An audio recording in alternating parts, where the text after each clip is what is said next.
1998 boys state hockey tournament. Two what you could call dynasties in high school hockey getting set to face off in our first game. Good evening, everybody. Jeff Grayson along with Andy Skugman. There is a lot of excitement in this building. Bloomington, Jefferson, and Duluth East, and these teams have squared off in the playoffs in recent history. In 1994, Bloomington Jefferson defeated East in the semis en route to the title. In 95, Dave Spiar got a hat trick, the first of his three in the quarterfinals as they defeated Jefferson. Here comes the rubber game. Both these coaches really prepare their teams well down the stretch. Tom Satterdahl and the Jaguars are making their 13th state tournament appearance. Mike Randolph's East team, on the other hand, 5 in a row for them. So you can be certain both of these teams are very well prepared. These schools have had names like Spihar, Crowley, Locker, Colquitt, Bianchi. They don't rebuild, they reload, and that's what makes it so exciting tonight. Let's go upstairs to our game announcers. It should be fun. Wally Shaver and Lou Nanny. Thanks a lot, Jeff and Andy, and no kidding, that's all both of these teams do, Louie, is just reload when it comes to recruiting kids at the beginning of each hockey season. Well, it should be a terrific game. Both these teams, as you said, have had great histories. They've got excellent teams, and again, they are very solid and strong. I didn't see the two games yesterday, but I'm anxious to see this matchup. They did scrimmage during the year at full strength. They were 3-3. Counting power plays, Jefferson won 5-3. When you look at the scoring balance, you have to give it to Jefferson. When you look at the size on defense and some of the offensive capability in defense, you give it to Duluth East. Overall, it should be an exciting game. I'm anxious to see how the forwards from Jefferson go against the defensemen from Duluth East. Now, let's take a look. First of all, Duluth East, a team that recorded 12 shutouts this year, but one of their key guns up front and maybe their most complete forward is Gabe Taggart. That he is, Wally. He's their leading scorer coming in, the best setup man they have, and he's got to be a key here tonight. As we said earlier, Jefferson with more balance up front. This line has got to do something, and if the line's going to do anything, you know Taggart's going to be in the middle of it. Jefferson coach Tom Satterdahl has said this might be his best team ever, and one of his key kingpins is Lee Brooks. Well, when you make that kind of statement, you know you've got a good team. And this kid is one of the reasons why. Very crafty, great hand, had a chance to go to the junior program in Michigan, decided not to. This guy is a key player in a hockey team, a very dangerous forward, someone that's going to give Duluth East fits tonight, especially that defense of Duluth East. If they continue to take chances, he's going to make them pay. Both of these teams are high-powered. It's going to be a very interesting contest. Don't venture too far, folks. We're in for a humdinger of a hockey team when we come back to the River Center in downtown St. Paul. School in the state versus the smallest.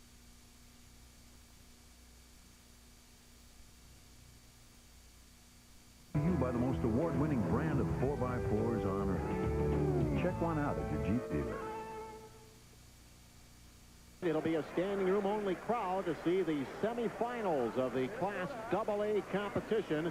Anoka and Roseville later on tonight, the largest high school in the state versus the smallest. But first of all, it'll be Jefferson versus Duluth East. Let's go downstairs to PA announcer Dick Stanford and find out who's starting. All right, ladies and gentlemen, we are ready to decide the finalists for tomorrow night's state championship game.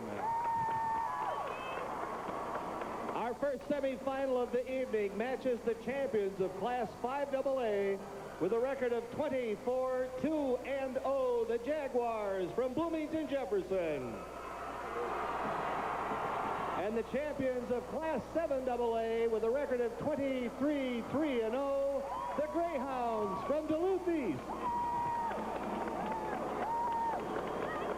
And now to begin our introductions, let's meet the cheerleaders. First from Bloomington, Jefferson, Nicole Haleska, Laura Hughes, Beth Neighbor, Sarah Prout, Emily Schatzline, and Molly Schatzline, and mascot Laura Lewandowski.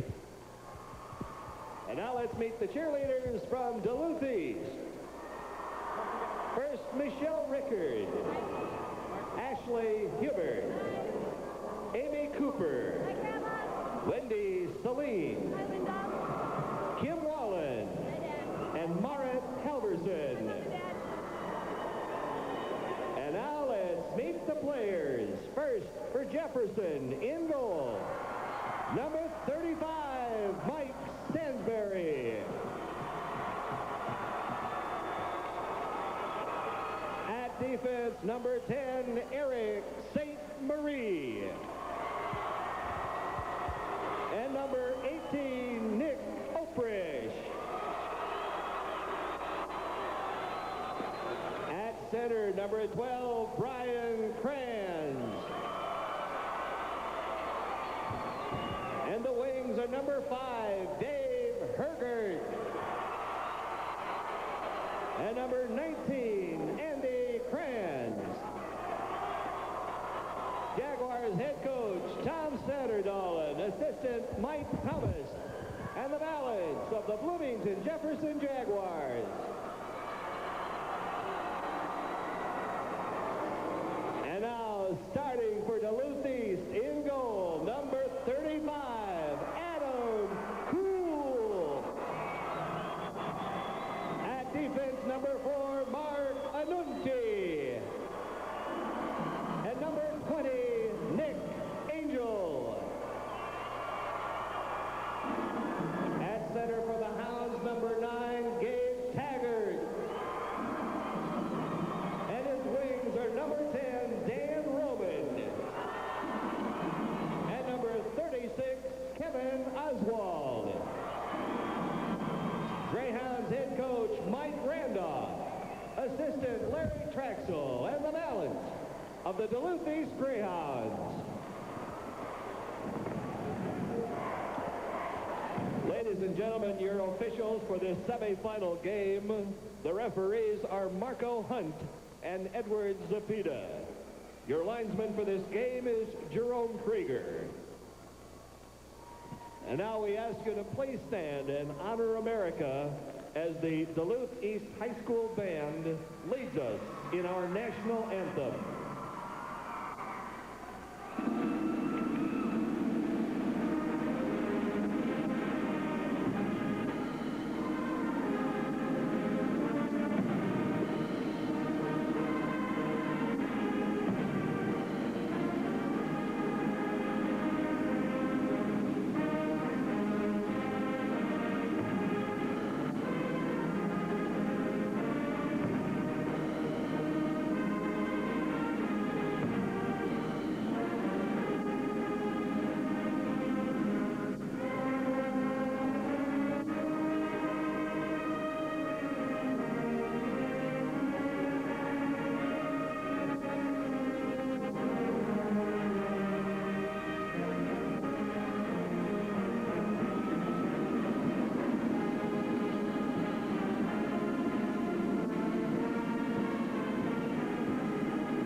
At this time to center ice.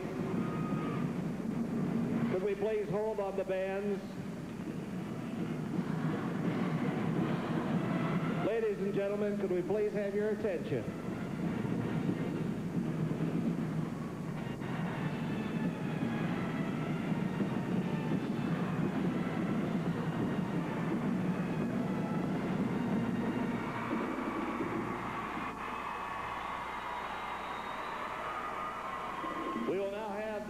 Of the sportsmanship creed, reading for Bloomington Jefferson, Nick Oprish, representing Duluth East, Justin Patterson. Gentlemen.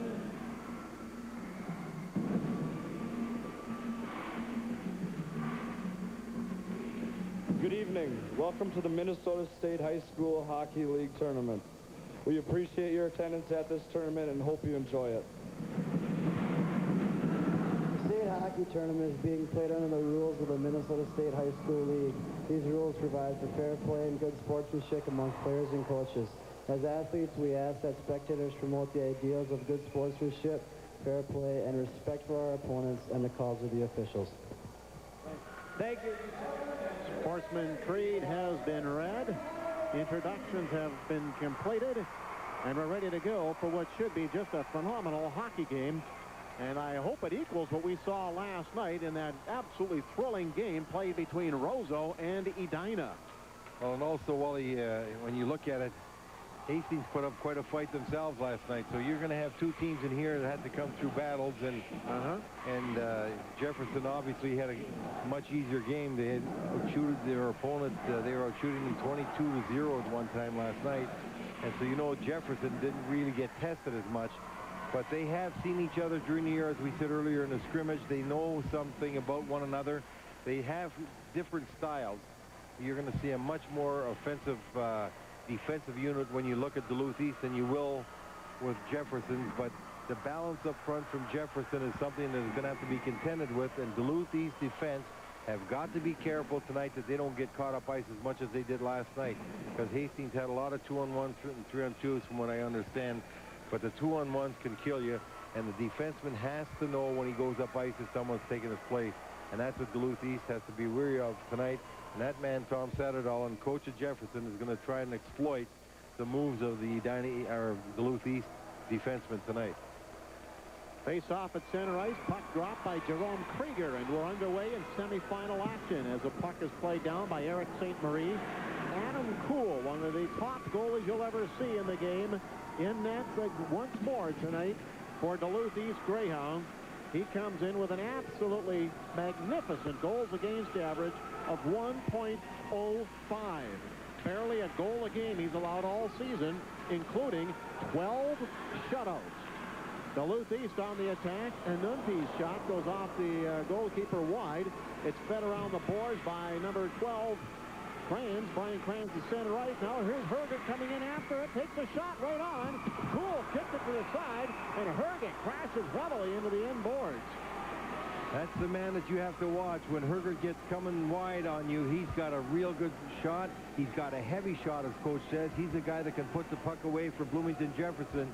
Did get a good opportunity there, but the save was made by Kuhl. You see Herget trying to go to the net. He's cutting in there, and as he takes a shot, he's going to pay the price a little bit. Angel hits him with a heavy check in the corner.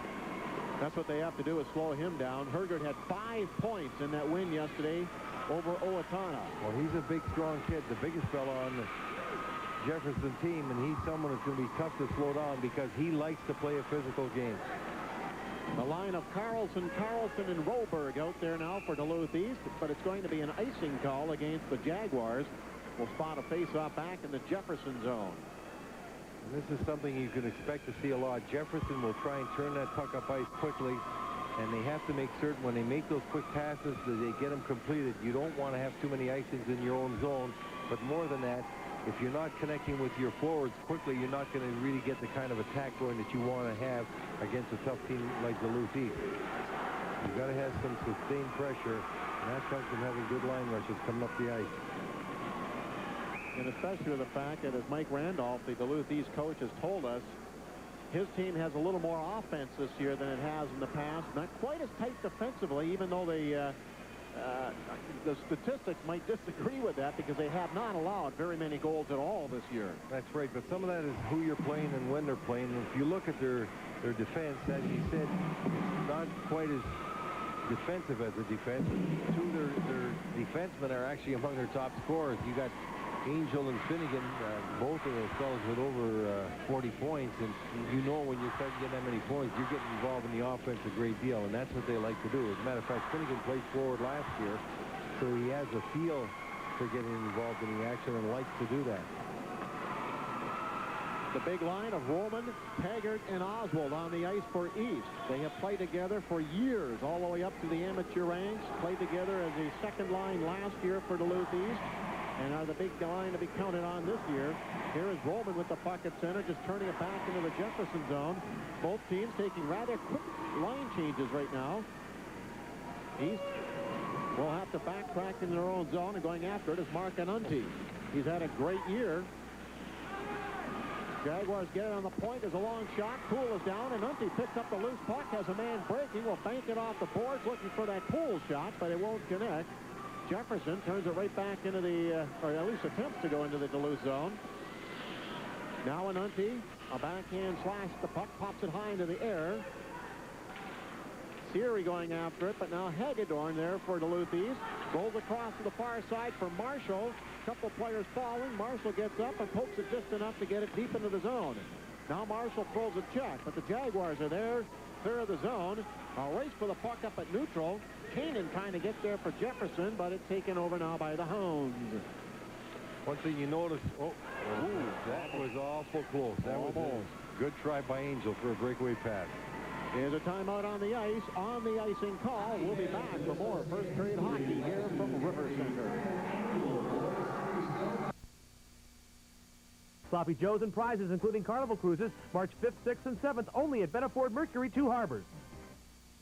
To continue that point, I was going to say one thing you noticed thus far, Jefferson passing not as sharp as it was last night.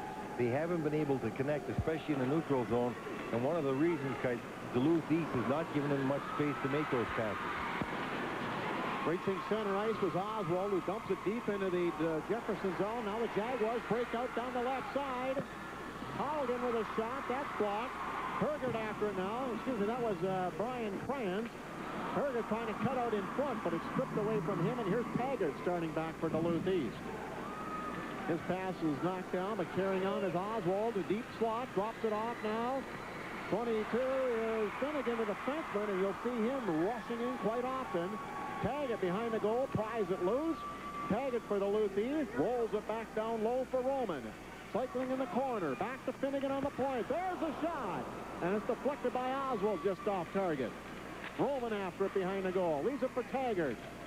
Good job by Duluth East controlling the play right now. Finally, Andy Kranz comes back for Jefferson from center. That hits the glass hard. Jefferson changes on the go. Finnegan turns it right back up ice. Tipped into the zone as he's flattened on a nice jolt there was 31, Ross Carlson.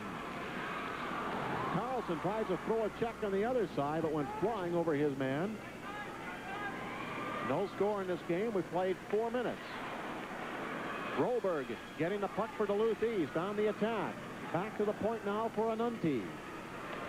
Over to Reese Carlson. His shot is blocked. And the Jaguars come back with Halligan taking the right wing pass and steering it in deep. Nick Angel, who took a wicked shot in the ankle yesterday. We saw him flat on the ice in the waning stages of their victory in that game against Hastings. Jefferson trying to apply some pressure, but it's backhanded out of the zone by Roberg. We've seen some heavy body checks too, Wally. That's what I would expect to see, a lot more of that by both of these clubs. They've got to use their body to slow down the opposition, and you're much more effective when you're eliminating the fellow with the puck, and especially eliminating his opportunities to get back into play. Here's Brian Schmidt. He's going to be a phenomenal player for Bloomington Jefferson, just a junior right now. He led the defense in points this year for the blue-clad Jaguars. Almost looks like the old Pittsburgh Penguin uniforms out there, doesn't it? Here come the Greyhounds. A long shot by Mike Marshall. Jaguars taking over. And breaking it out with a pass too far for Keenan. At his own blue line. Number 2 is Hedberg for Duluth East. Getting it up ice. Schmidt is there for Jefferson. Here's Schmidt on the attack. Reaches the blue line. He's all alone as the Jags are changing on the go. That shot is stopped by Adam Kuhl. Now a long breakaway effort by East is incomplete, and it'll be icing instead. Old Dutch reminds you there's no score here. We played just 5.5 minutes of the first period. We're tied at 0. And for icing.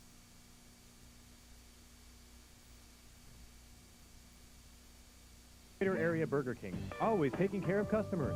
Now your kids can enjoy great tasting all-white meat chicken tenders shaped like their favorite Rugrats. Continuing to try those long up-ice passes from their own zone to the far blue line. Misconnected a couple times for icings, and they've got to try shorter passes coming out of the zone. It could be a real dangerous time when you continue to lose faceoffs like this one. Here's a blast by Eric St. Marie that's blocked. Hounds trying to roll out of their own zone. Nick Angel with the puck, tosses it over to his defense partner and Nunti. Now Angel joins the rush. Here's a long shot by Oswald, blocked. Angel with the rebound, but it's off target, and Jefferson starts back. Oswald almost stole the puck. Anunti from center fires it back in. You have both Angel and Finnegan continuing to go up with the play and stay in deep. It's something that they've got to be very leery of. One, you're only going with 2 sets of defensemen, Duluth is. And secondly, that'll tire you out. Here's a chance now as the Carlsons are on the ice. A give and go just misses on that shot by Ross Carlson. Make that Rolberg, and it's going to be an icing call against Bloomington Jefferson as they take off the early pressure. They're getting into the habit, Angel and Finnegan. They're good puck handlers, good skaters. Finnegan's got a lot of skill skating. He's a tremendous potential player, but he's a fellow that has to learn to discipline himself when you're going with the play. You don't always go with the play and stay in deep. You're still a defenseman first and foremost. Yep. And that's something that they're going to have to be very, very watchful of here tonight, because Jefferson will make them pay before the night's over if they continue to get caught in deep. Well, you could almost expect to see Jefferson trying those long bomb passes that we're seeing Duluth doing. Now Duluth is on the attack. This is Reese Carlson. He's a good one in front for Rolberg. He can't quite get to it. Good defensive coverage down in front prevents any further shots. And you've got forwards like Duluth East has that can forecheck you, put pressure on. They can control the puck. You don't want your defenseman coming up and staying up in the play all the time. It's okay to take it, to join the rush. It's okay to lead the rush if you happen to be the head man.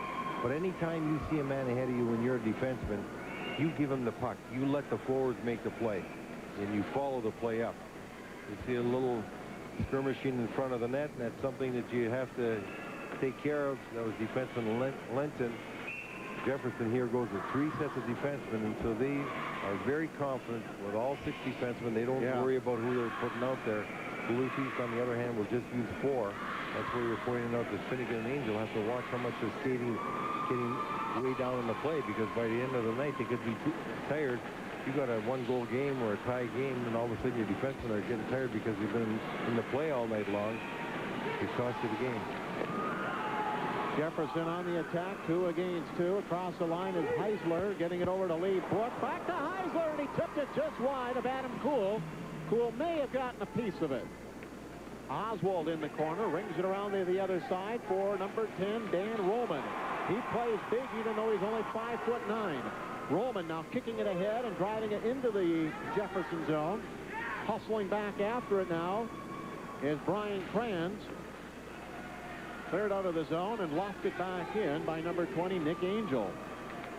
Jefferson back to control it. We played half the period, no score in this semifinal game between Jefferson Jaguars and Duluth East Greyhounds.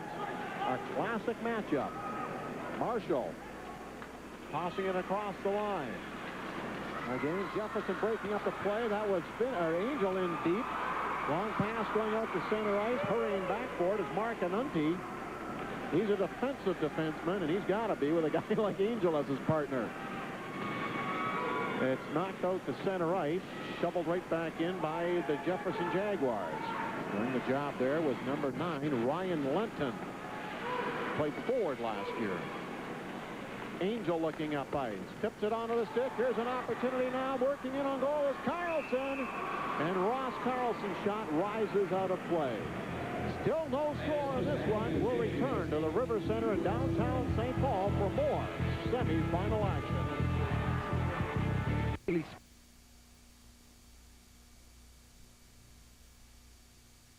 Oldsmobile dealer now.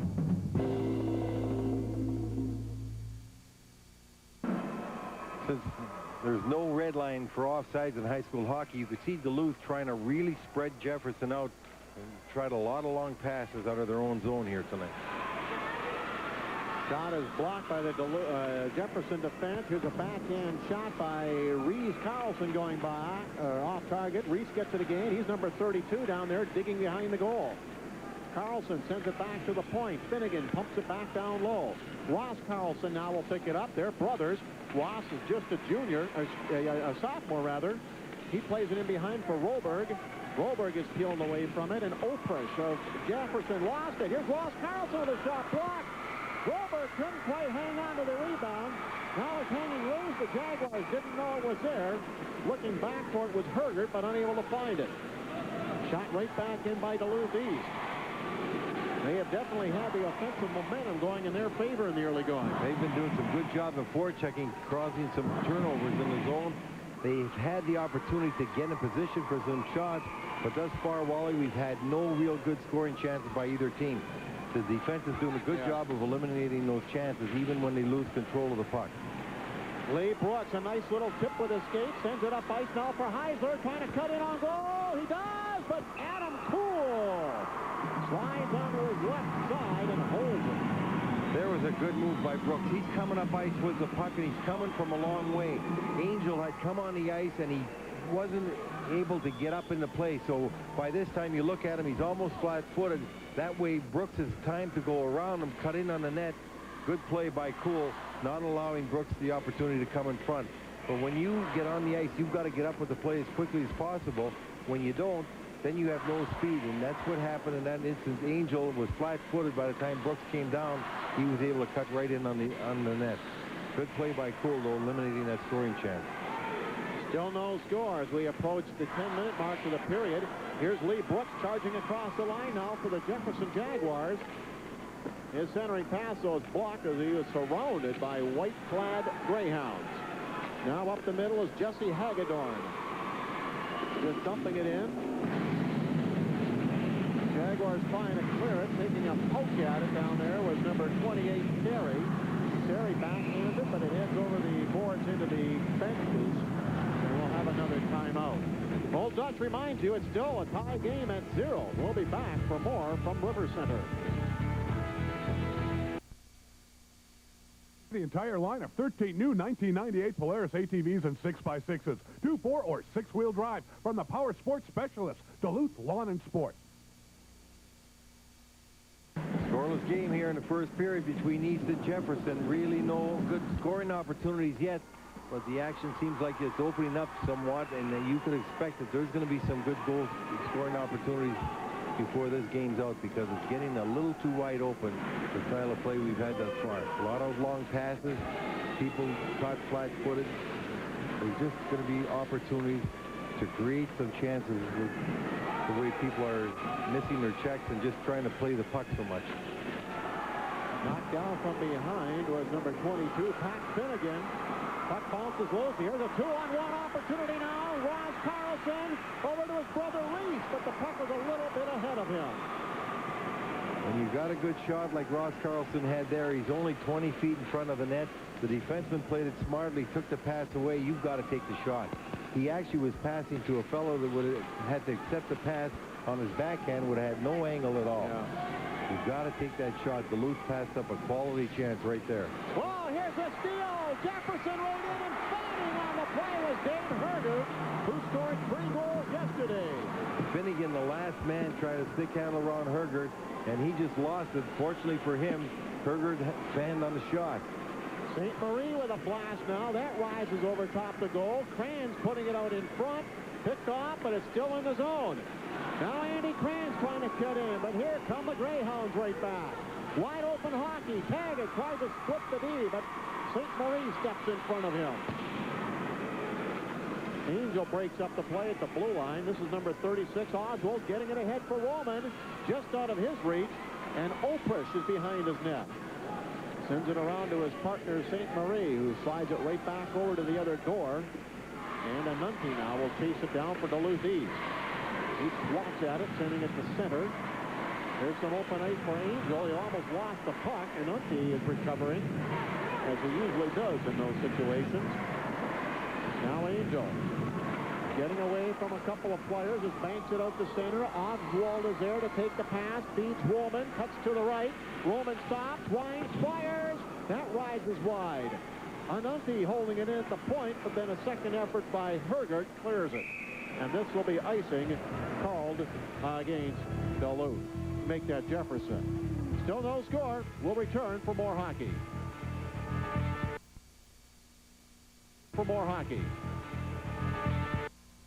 See the all-new state-of-the-art 98 Dodge Intrepids or Chrysler Concords. From your friends in the car business, Campus Erickson, 1318 Ogden Avenue, Superior. Want to welcome welcome all our fans watching up in Duluth, the Iron Range, and the Arrowhead region on KDLH TV. Hope you're enjoying this one, and for your sakes, we probably can rest assured that your favorite team is Duluth East, and we wish you well. The Greyhounds in the championship game last year, losing on a 1-0 count to the Dinah Hornets in a great game that you saw here on UPN and KDLH. The Hounds locked in a scoreless battle. Puck at the point, a Nunty shot goes wide. Racing after it is Hagedorn. He sends it back to the point. Relay back down low now for Seri.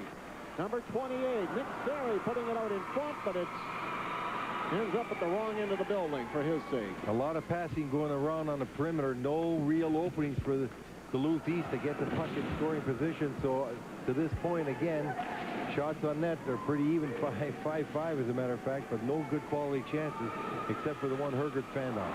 Here's Brooks right on the wall, and his backhand effort with one hand on the stick was stopped by Kuhl. At the point, it's kept alive, but now Nick Angel has some open ice. Ducks off a check and hands off the puck. Coming across the line is Broberg. He's put into the boards by Okrish on the left side. Brooks with the puck again. A center this year, played right wing last year. Been in the program for 3 years. Lost the puck. There's a shot by Ross Carlson wide. Hustling in forward is number 11, Rolberg of Duluth East, trying to relay it to the point, but picked off by the Jags, and here they come back on the rush themselves. A long bomb is just wide. And back to neutral. The Carlson boys lifting it high into the air. A bounce pass comes into the zone. Taggart picks it up, sweeps it in behind the net. Oswald after it. He's checked. There's a big hit thrown down there behind the net by Taggart. 2 players staggering away from that one. Meanwhile, Kanan coming back for Jefferson shoots it in. Kuhl himself will play it out. A lot of bouncing pucks in this one, eh? Oh, it seems like people are losing their balance, losing an edge on their skate. Certainly hasn't been very much good passing up to this point. And we're just about finished. Horn goes on a hit right at the buzzer.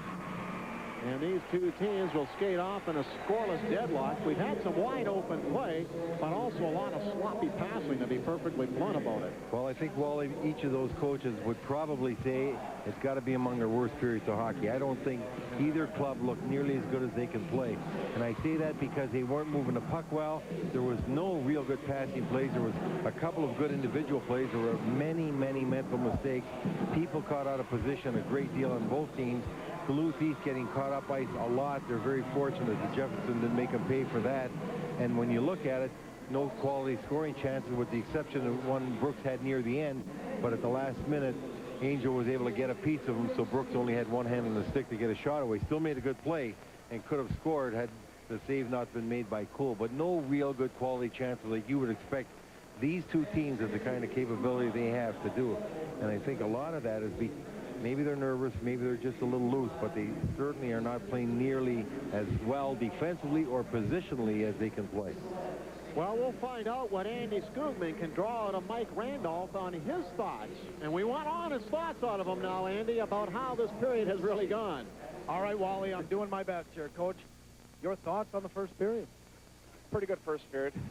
We had a 2-on-1 that we didn't execute very well, but overall, I thought we gave them some problems when we got the puck down low, below the goal line extended, which we want to do and work our way to the net. And overall, we're pretty happy with it. Jefferson surprised you at all in the first period? You know this team well. They're an excellent hockey team, and we're going to have to play 45 minutes or more. We knew that coming in, and we told the kids that, and they know that, and it was a good start. Good start for the first 15. Mike, I'll let you get in the locker room. Good luck. Thank you. All right, Duluth East, Bloomington Jefferson, no score after 1 period of play. This is the 1998 Boys State High School Hockey Tournament live from the St. Paul River Center. Stay tuned for a news update and then the Northland Ford Intermission Report hosted by my good friend, Jeff Craig. Started out when they were 4 and 5. Being an ex-goalie, I want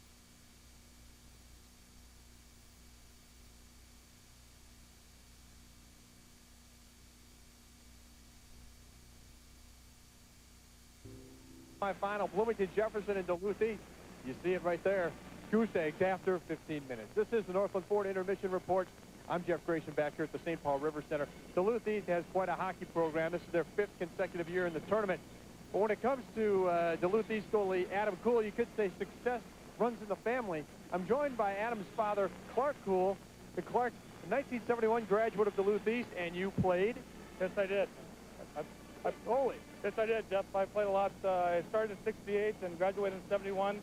And we had some very talented teams back in those earlier days.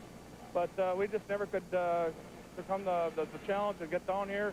My biggest thrill back in 71 was beating the state champs Edina and gave them their only loss the whole year. Now, you're a goalie. You were a goalie. And Adam is a goalie. Your other son, Ryan, he doesn't play goalie. He's on Minnesota Duluth, and he plays defenseman. Yes, he does. When both my boys started out when they were 4 and 5, being an ex-goalie, I wanted both my boys to get the experience of trying to play goalie because I was trying to push them a little bit in that direction a little bit, being a former goalie myself. Ryan put the pads on and gave up, I believe, 16 goals his first game. He says, Dad, that's not for me. And Adam played the next day and gave up 15 goals the next day, and he couldn't get enough of it. He said, Dad, give me the pads. Now, you run youth hockey up in the Duluth area, but what is it like, we were talking about this, watching your sons play when you're up in the stands? What is it like having your son out there in front of the net? It's a dream for my wife and myself. It's been a dream of ours. Every parent wants the most for their kids, to sit back and enjoy the experiences that they've had. And it's just a great thrill, and I can't describe it. It's absolutely phenomenal. Before we let you go, any quick thought on how the game's going? What do you think will happen? Well, like I just told you earlier, Jeff, these two teams have grown up and played a lot of games in their youth careers. And Jefferson does have the edge on us in our earlier Pee Wee A and Bantam A years. But they've all been very close games. I think the kids keep playing like this. It's going to be a very good game. Thanks for joining on top. I'm sorry to interrupt you. Thanks for joining us, Clark. Thanks, Jeff. I'm proud to be here. That's Clark Kuhl. Success does run in the family, the Kuhl family. 1971 graduate, and his son Adam is out here playing goalie for the Greyhounds tonight. We'll be back with more on the Northland Ford Intermission Report in a moment.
Surprises. Corey Miller for all your weekend news. In our first Class AA semifinal of the night, but now it's time to announce another winner in Toyota's Drive for Education contest. Joining me now, Toyota District Manager Donna Poplansky. Donna, can you tell us a little bit about the contest? For 9 consecutive tonight's Toyota Drive for Education contest, and we get set for a drive into the second period with Wally Shaver and Lou Nanny. Mike Stansbury of Jefferson and Adam Kuhl of Duluth East have been perfect so far in this game. Nothing has passed. It's a 0-0 hockey game, and what do you think we're going to see here in the second? I think we're going to see better passing. Better passing? I certainly think so, and I think the team that starts to pass better will win this game. Good move here by Brooks. He makes a move on a defenseman, comes in, he gets taken off just enough so he can only get a one-handed shot away. Kuhl makes a save, but a good effort. He had a good period. Brooks was making a lot of good plays. Here you see Ross Carlson fight a check off in the corner, come up with the puck. He's going to walk right to the front, take an angle shot. The goalie makes a save. Stansbury makes a save, and Robert comes out of the corner and tries to get it past him, but to no avail. And those were the two best chances by either team in that period. U.S. West takes a look at the shots on goal. Bloomington Jefferson with a very slight edge of 6-5 over the Duluth East Greyhounds. And scoring opportunities actually favored Jefferson. They had 4 good quality shots to Duluth East 2. Face-offs were pretty much dead even, each team winning and controlling 5 draws. And that's an area, Louis, that we had noticed statistically for Jefferson, where they're a phenomenal team on the face-off. Over the course of the year, they've won 70% of their face-offs. And knowing that, Duluth East has to be certain that they don't take unnecessary face-offs in their own zone, because you lose the puck in your zone, then you give up quality chances. Each of these clubs somewhat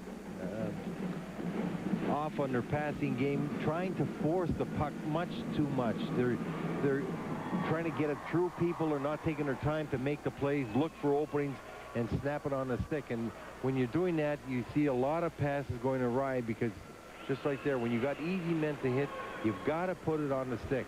That means all the difference in the world in getting the puck out, down the ice, or in the zone.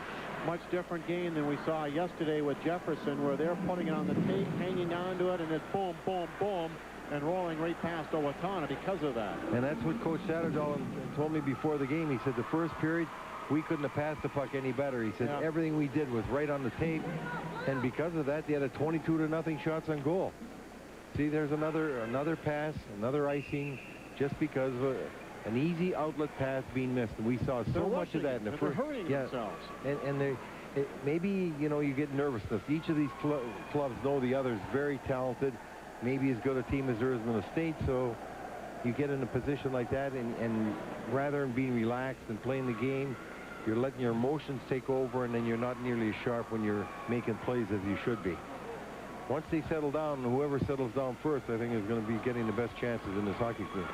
Greyhounds come in as the #1 ranked team in the state. Jefferson #3. I saw Jefferson play in the playoffs, and in my estimation, not having seen Duluth East play, they were the best team I saw. But right now, neither one of them looks overly spectacular. You know it's there, it just hasn't come out yet. Oh, they've had it all year long. Here's a play at the point now. The long shot by number 17, Adam Lottie, is blocked. Now here's Reese Carlson back with a long rising shot. Blocked. Oh, the loose puck there for Roberg, as that one gave Mike Stansbury some problems. Finnegan pauses on his shot. Now moves in. Right in. And it's blocked. Fortunately, Carlson is covering, and Reese Carlson takes it at center ice on an errant Jefferson pass. Now here's a near steal for Hagedorn as it goes back behind the goal. He gets it, tries to flip it in front, does, and Finnegan fires wide. On the other side, that one's blasted wide by Hagedorn. Back at the point, Finnegan keeps it alive. Hagedorn will go in after it, but it's chopped at by Hagen, not out. Duluth East putting on some pressure. And they came up with a couple of quality chances there, Wally, and they just missed getting the shots on net. Lenton, by the way, made a great defensive play to stop one of those chances. Anunti from the point. That shot goes right into the goalie equipment of Mike Stansbury. And a good play by Stansbury, because that shot was deflected by Siri right in front of the net. Stansbury was already going down. The shot came from Finnegan from the blue line. Siri was being checked in front of the net. He still managed to get a stick on it, deflected it downward right into the pads. We'll take a look at East chance here. There's a shot from the far side, went over the net, or over his head right there. He hits him, comes down, but coming in, did you see Lenton, #6? He's the fellow that made the play on the forward of Roberg, coming in towards the net, and made certain that he couldn't get a stick on the puck. Good play by Lenton. That's what I've liked about Jefferson in the playoffs, Louis. It seems they're always getting a piece of you defensively. And you lay that body on there enough, and it's going to tire a team out. Anunti pinches in now to Taggart with the pass. It's put out in front. And just missing on that tap in was Roman. Jefferson back with a long shot into the zone by Keenan. Back at the blue line, #6 is Allen. His pass blocked. Here's a 2-on-1 now. Oswald across the line with Roman. Oswald's shot is booted off to the left by goalkeeper Stansbury. At the point, Anunti had to reach for the pass from Nick Angel, and the Jaguars start coming back. Mack going after it in the corner for the Jags. Can't get to it, and here's Oswald with room coming up the right side. Long pass to center to Taggart. He's dumped to the ice and can't get it across ice. Meanwhile, St. Marie sends it across to the far side for a long shot there by Lenton. Angel, a very fluid skater. Trying to get away from 3 Jags, but forgot the puck. Herger trying to cut in. Takes a shot. The puck is still loose. Here's a backhand drive. Hit the post. A rebound. A big scramble. The net is loose and play stops. Wow. There was 3 opportunities there for Jefferson. They had the chance to steal the puck from Angel. They did. They had 3 forwards in down low. They couldn't quite get their sticks on the puck in the right position.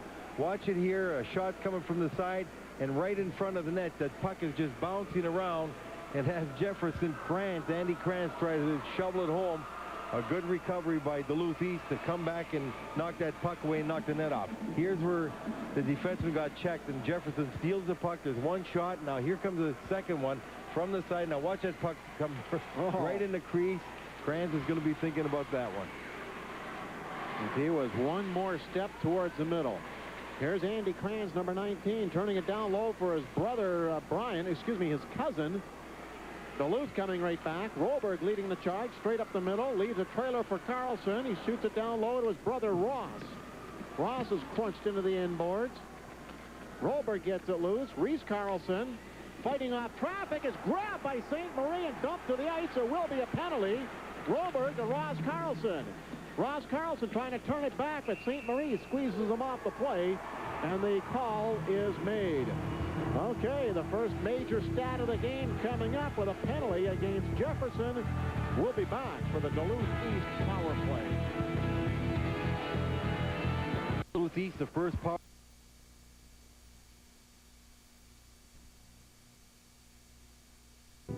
When I woke up, the first thing I saw was my dad. This is a great responsibility. I take it very seriously.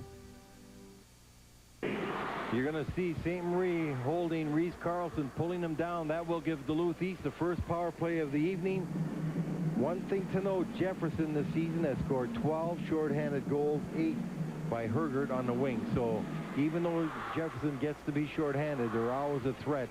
East at the same time, a very potent unit up front there. And when they got Finnegan back on the point, he's very capable of making good moves to get close to the net with that puck. Here's Finnegan, number 22. Sending it goalward. Tapped by Carlson, right on goal. And a nice sprawling save by Mike Stansbury. What a good play by Finnegan. He saw Carlson coming from the left side, breaking to the net. So as he's skating towards the Jefferson forward, he just fakes a shot and he sends the pass into the side of the net, which allows Carlson just to deflect it. Didn't even have to stop it, but a good save by Stansbury. Finnegan fakes a shot, fires it across to Angel. He winds and fires! That's off the glass. Intercepted by Lee Brooks, and he'll just send it all the way down. Hustling in the forecheck is Heisler. Goalkeeper Kuhl turns it up ice, and here comes Finnegan picking up some momentum. Too far for Angel on the pass. Schmidt back for it. Has problems finding it. It's stuck in his feet. A couple of players trying to pry it loose. Oswald does for Duluth East. To the point for Angel. There's a big shot. Hits the leg en route, going wide. Oswald again behind the goal. Comes up the right side this time, but puck was poke-checked away, and a good defensive play by Brian Schmidt to get a stick on it. That wasn't a very good play by the goalie there. Kuhl tried to get a pass way up ice. His forwards had never left the Jefferson zone. Had they touched it, would have been offside. Back in neutral ice. Finnegan rustling there with Hergert. It still comes back into the Bloomington zone onside because Hergert had it. Falling down was Oswald. Finnegan back at the point, lost the puck. Hergert breaking loose. That's a penalty. No doubt about that. Finnegan tried to block the puck, keep it in the zone. Hergert recovered it. He was going to break away, and he got hauled down by Finnegan. Had he got away, it would have been a 2-on-1. And as we said earlier, Hergert's got 8 shorthanded goals already this season. He'd have been in position to get another opportunity. However, Finnegan with the penalty right there, right in front of the referee. That's going to nullify the power play advantage for Duluth East.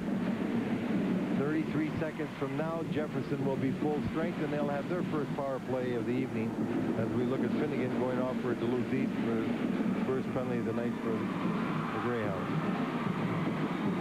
Still no score. 4 skaters aside. This ought to open things up with 2 freewheeling teams. Should be some fun coming now. Here's Angel. Headman pass is slashed at by Hagedorn into the zone. Carrying on is Ross Carlson. He's checked off the play, and Bloomington takes over until the play goes off into the stands. Well, one thing you want to do now, if you're Jefferson, you know you got 13 seconds to go, you're 4-4. So control the puck as much as you can, because when you get down to 13 seconds from now and you got your man coming out, you want to be in control of the puck so you can get an opportunity to go on the power play. You're going to have a minute and 30 seconds or so in the power play, so you might as well start with the puck around that time. So when you get the puck in your zone right now, you should try and just make little passes, move it around, skating out of the zone while you're doing it if you can, but keep control of the puck. You saw the signal from Coach Satterdahl on the bench. He wants his man St. Marie to join the play. Off the draw, though, it's Duluth East getting the puck. Blocked out in front, taken now by Brian Schmidt. An outstanding defenseman with a real long stick. Here he comes out to center ice. The poke check is his favorite tool, and he sends it in deep. Now St. Marie out of the box, but he'll go right to the bench instead. The extra man comes out. Now we have a 5-on-4 skating advantage and power play try for Jefferson. Lee Brooks will set it up.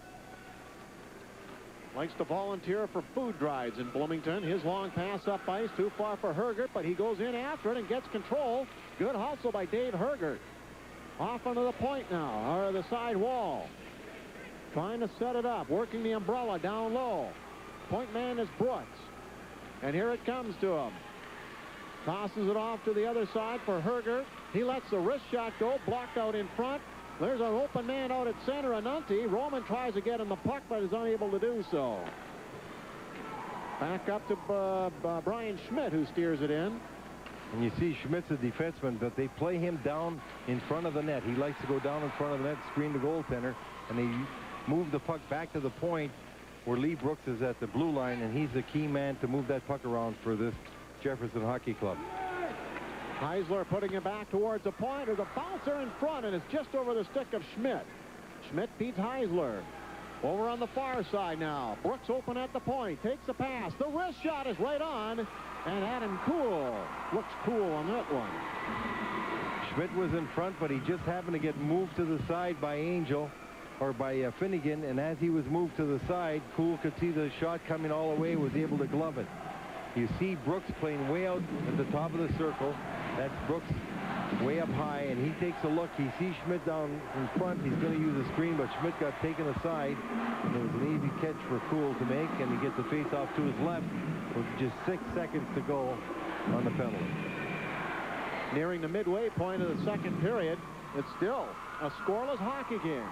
Hope you're enjoying this one. Wally Shaver and Lou Nanny with you with the first of 2 semifinal games in the big school bracket known as the AA class. Power play is over for Jefferson. They have the puck in their own zone. And going back in behind his goal to get it set up is Lottie. Another try will be taken by Linton. He peels it around to the far door for Keenan. Lost out, taken by Duluth East.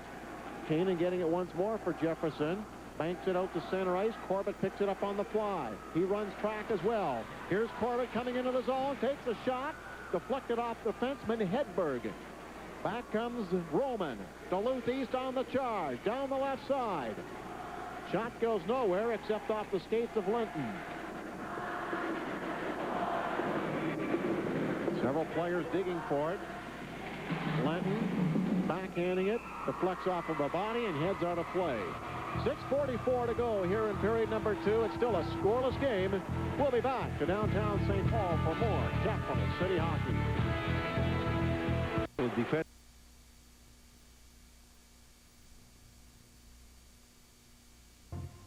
Minnesota Power, ready to serve you for generations to come. Take a look at Duluth East left wing. He's going to be at the top of the circle. The defenseman moves down the hash mark. Jefferson doesn't play anybody on that side. See the puck comes right there. Yep. No one to check him. I'd like to see people in the defensive zone playing defense first. Get up on a man to make certain they don't have any freedom like that. We'll probably see the same thing happen again here. I've been noticing all night long in their own zone, Jefferson's not playing anyone on the boards. And Duluth East, every time they go to the face-off, they're going to that board man. They actually flip-flop wingers there to enable that shot. And if you're a centerman, you know no one's being covered over there, so you just try and win the draw that way. And if you win it, you know you're in good position. Duluth East overloading that side, but here comes Jefferson on the attack. Across the line is Kranz. Shot blocked by Kuhl. Duluth East lifting it high into the air, and it's knocked down at center ice by St. Marie. His pass intercepted. It's Marshall bringing it back across the line until he runs into St. Marie. Now Anunti will try it. He'll just toss it in. That'll allow Duluth East to make a line change. Cross-ice pass goes onto the stick of number 19, Andy Kranz. A good defensive forward. Spent the last 2 years playing at Shattuck. He brings the Jaguars in. And his own man, Herger, throws the best check of the night, I think. Here comes Duluth East back. Roberg leading the rush. He's crunched into the wall by St. Marie. Now Roberg tries one way, puts the brake on, goes the other. Andy Kranz now comes back for Bloomington. Kranz, good skilled player. Shifting wide to the right side. Here's Kranz coming in. He's got his brother Brian down low. Herger deep in the slot, but the pass is tipped away. 5.5 to go. Back up ice now is Reese Carlson. Hands it off to Finnegan. He goes in deep, tries to play it in front, does. There's a scramble for it. Stansbury has it trapped underneath with Taggart. Jamming away, but getting no lock on that one. And we still have a scoreless hockey game between two of the top teams in the state. You're going to see Schmidt in the corner lay a hit on Finnegan right here, but the puck gets moved around. Actually, it was Carlson, but watch in front of the net. You're going to see Taggart moving in, trying to get the puck right on the doorstep past goaltender Stansbury, but he's not able to do that. But Duluth East in this 10 minutes of the second period has played much better than they've done in the first period. They're staying balanced better, they're moving the puck a little better, and they're starting to play a little tighter defensively as a unit. Finnegan, a great skater, sends a puck off ice, off the stick of Oswald, deep into the Bloomington Jefferson zone. Behind his net, number 9, Lenton peels it around to the other side. Now they go back to the left, but it's too far for 21 Brooks. And Finnegan again with the puck. Banks it out to center. Oswald picks it up, has a little bit of open ice. A long wrist shot along the ice, just bounces wide. Lenton back up for Jefferson. Cross-ice pass now to Brooks. He picks it up on the fly, down the left, going in on goal. He centers it. Oh, what a beautiful goal by Heisler. Nice play. Great play by Brooks and Heisler, and that was the occasion that the Duluth East defense got caught up ice. When the puck was coming up ice, actually what happened, it looked like Finnegan wanted a line change. He started to go towards the bench. The puck didn't get all the way down in the zone, got turned over. So Finnegan, as he's trying to race back, couldn't get in position. Hedberg came across, but it's a 2-on-1. Brooks with a great hand. He makes a terrific fake, gets the puck across, and as he does, Heisler's got nothing to shoot at but open net. What a terrific play by Brooks. But the outlet pass before it got in deep, got Duluth flat-footed, and now you see nothing but a 2-on-1. Well, look at the move right there. There's nothing to hit. Boy, Adam Kuhl, puts it away. He was thinking shot all the way there for Brooks. And he has to think shot because Brooks right there was in perfect position to shoot the puck. Heisler's 13th goal of the year, the first of the tourney. Duluth East down by a goal now. Trying to come back on the attack. Jefferson breaking it up, and Kanan clears it out to center. East roaring right back. Terry into the zone. He's knocked down. Halligan will throw, Marshall rather, will throw a check down in the corner. But St. Marie busts loose for Jefferson. Eric St. Marie will just ride it along the rails deep into the zone. Coming out was Corbett onto the goalkeeper, Adam Kuhl. And they'll slow up the tempo down a bit to get organized. Nick Angel will bank it off the glass. Corbett knocks it down and gains possession. He's all tied up trying to cut in. And here's Angel leading the rush up ice for Duluth. They'll change all 5 skaters at one time. Meanwhile, there's a floater at center. There's a long bomb pass. Now breaking up the middle was Kranz, but the pass from his cousin did not click.